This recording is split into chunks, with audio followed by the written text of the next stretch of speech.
देश में विचारधारा की लड़ाई चल रही है। एक तरफ आरएसएस बीजेपी की विचारधारा और दूसरी तरफ कांग्रेस पार्टी की विचारधारा।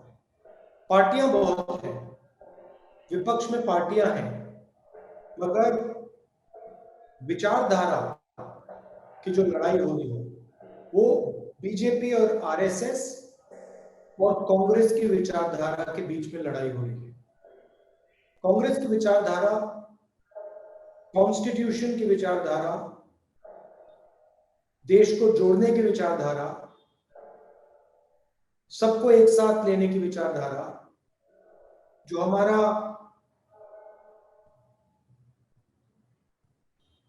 अनइक्वल सोशल सिस्टम है उसके खिलाफ लड़ने की विचारधारा कांग्रेस की है। आरएसएस और बीजेपी चाहते हैं कि चुने हुए लोग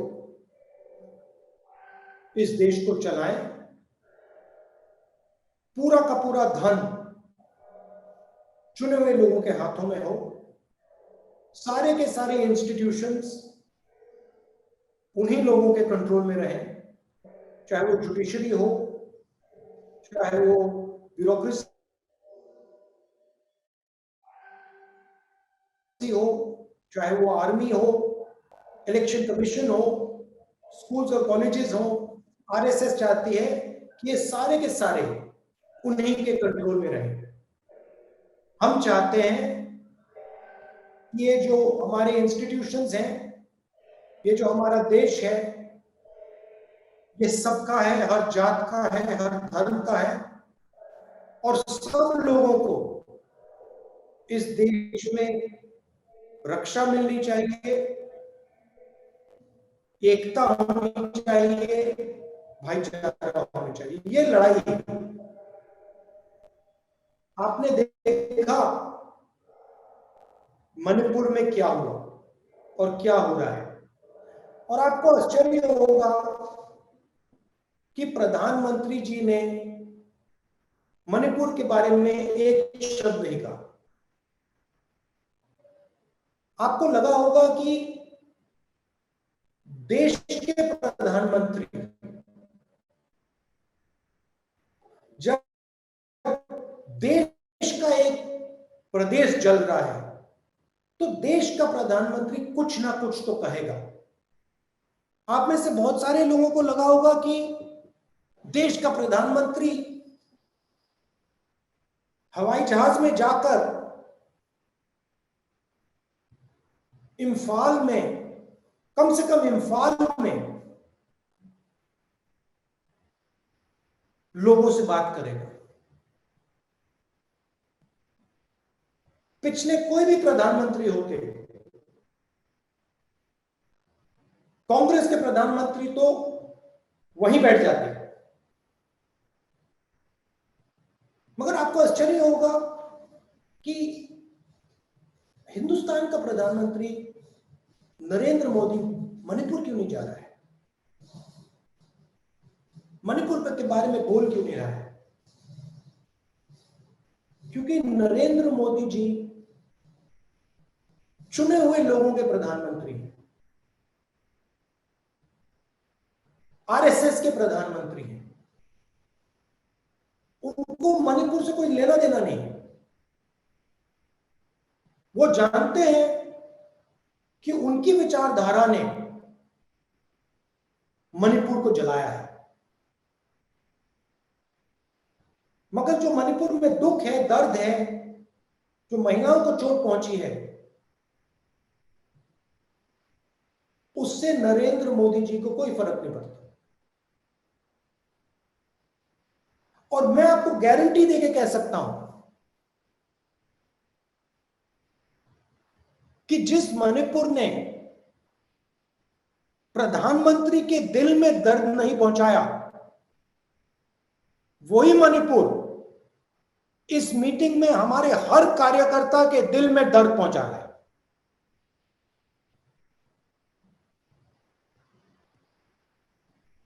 क्या आपको लग रहा है हर यूथ कांग्रेस के कार्यकर्ता को लग रहा है कि भाई हमारे देश में लोगों को चोट लग रही है,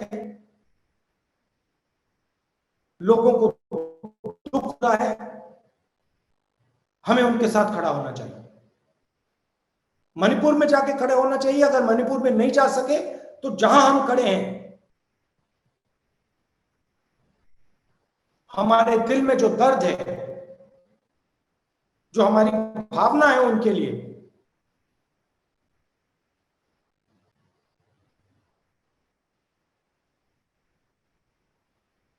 तो मेरा कहना है ये फर्क है।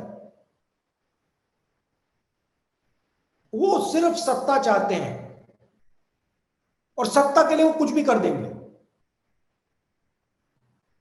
मणिपुर को जला देंगे, बाकी देश को जला देंगे।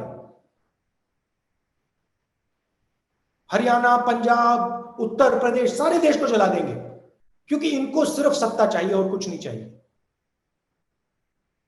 इनको देश के दर्द से कुछ फर्क नहीं पड़ता, दुख से कोई फर्क नहीं पड़ता, इनको सिर्फ सत्ता चाहिए। और ये लड़ाई है। एक तरफ आप बैठे हो,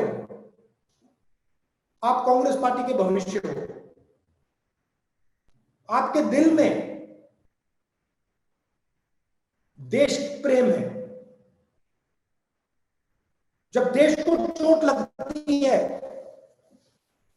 कहीं भी हो, मणिपुर में हो, तमिलनाडु में हो, जम्मू कश्मीर में हो, उत्तर प्रदेश में हो, कहीं भी हो, जब देश को चोट लगती है, देश की किसी नागरिक को चोट लगती है, चाहे वो हिंदू हो, मुसलमान हो, सिख हो, ईसाई हो, तमिल बोलता हो, बंगाली बोलता हो, आपके दिल में चोट लगेगी एकदम। आप उदास होगे, आपको पता भी नहीं लगेगा मूड क्यों खराब हो गया। मगर उनके दिल में ऐसी कोई बात नहीं है। आरएसएस के लोगों को, बीजेपी के लोगों को कोई दर्द नहीं हो रहा, कोई दुख नहीं है उनके दिल में, क्योंकि हिंदुस्तान को बांटने का काम यही करते हैं और सदियों से करे आ रहे हैं। तो ये आपकी लड़ाई है और रास्ता भी बिल्कुल क्लियर है। भारत जोड़ो यात्रा ने दिखाया, जनता के बीच में जाइए, जनता से गले लगिए, थोड़ा कष्ट उठाइए, थोड़ा दर्द सहिए, और अगर आप ये काम करेंगे तो आप आने वाले समय में कांग्रेस पार्टी के नेता बनेंगे। अगर आपके दिल में दर्द नहीं है तो आप कांग्रेस पार्टी के नेता नहीं बन सकते। अगर आपको जब मणिपुर को चोट लगी, अगर आपको चोट नहीं लगी तो आप कांग्रेस पार्टी के नेता नहीं बन सकते। अगर किसी महिला का बलात्कार होता है तो आपके दिल में दर्द नहीं होता तो आप कांग्रेस पार्टी के नेता नहीं बन सकते।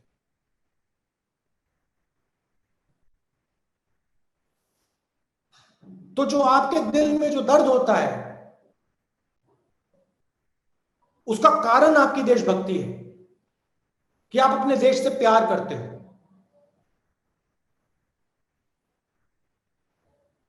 तो अगर आप अपने देश से प्यार करते हो तो फिर आपको देश से जुड़ना भी पड़ेगा। जुड़ोगे कैसे? जनता के बीच में जाके, उनकी कठिनाइयों को समझ के, उनके बीच में रह के और एक दूसरे से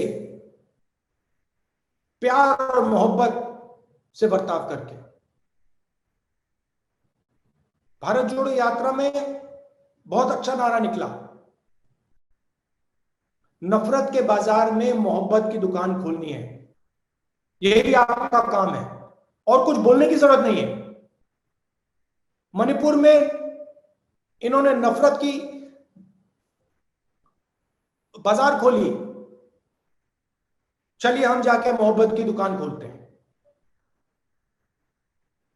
जहां भी ये नफरत फैलाते हैं वहां आप जाके मोहब्बत की दुकान खोलिए। और देखिए, मजे की बात देखिए, ऑपोजिशन अलायंस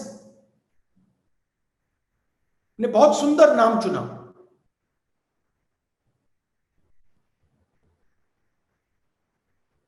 जो हमारे दिल से निकला, इंडिया। हम इंडिया हैं, और जैसे ही हमने नाम लिया, उसी इंडिया को नरेंद्र मोदी जी ने गाली देनी शुरू कर दी। उन्होंने ये भी नहीं सोचा कि मैं इस पवित्र शब्द हिंदुस्तान को गाली दे रहा हूं।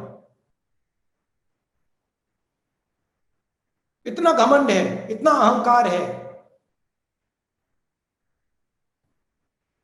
तो आप जाइए,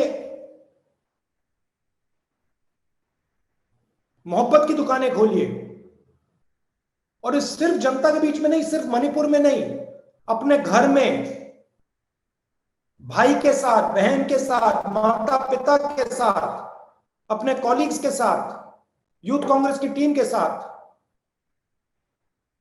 आप मोहब्बत फैलाइए, उनको नफरत फैलाने दीजिए। मुश्किल समय है, बीजेपी की सरकार है, आप पे आक्रमण करते हैं, डरो मत, खड़े हो जाओ, पीछे मत हटो। मैं आप सबको कांग्रेस पार्टी की विचारधारा की रक्षा करने के लिए बधाई देता हूं, और जो आपकी अगली मीटिंग होगी उसमें मैं आपको जूम से नहीं, मगर वहां आकर आपसे बातचीत करूंगा। बहुत बहुत धन्यवाद।